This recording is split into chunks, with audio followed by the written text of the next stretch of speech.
lamarin da ya abin almara yadda ake baiwa shanu giya suna daddaka don su ƙara ƙiba su kuma ƙara cin abinci.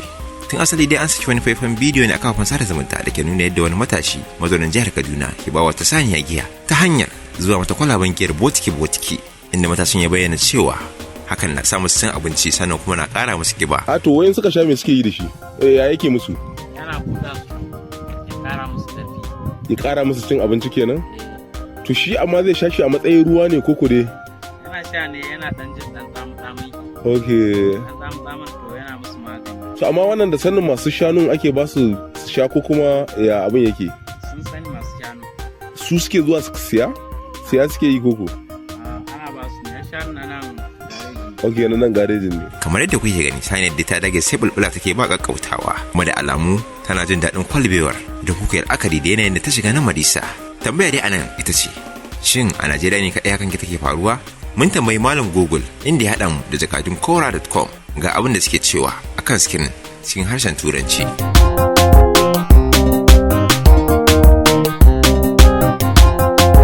Malam Google ɗin da ya tabbatar mana cewa shan giyar na sa su ƙiba hakika, amma hakan yana rage musu ruwan nono. Sannan yan shanun sun sha giyar suka yi bugu kamar yadda yan adam ke buguwa da Marisa idan suka sha. A nan idan kuka kalli wannan bidiyo za ku wata saniya ce da ta sha ruwan burkutu a garin Bungama County da ke kasar Kenya, inda ta yi lakamo ta yi shiru abinta tana cikin yanayi irin yadda take ji.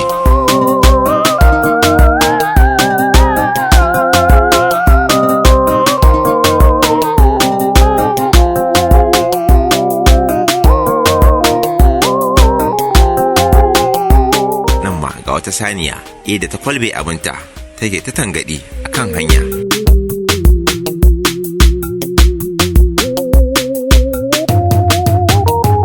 Mun gode, fatan za ku danna mana subscribe sannan ku danna ƙararrawa domin sanar da ku da zarar mun ɗora sabon shiri.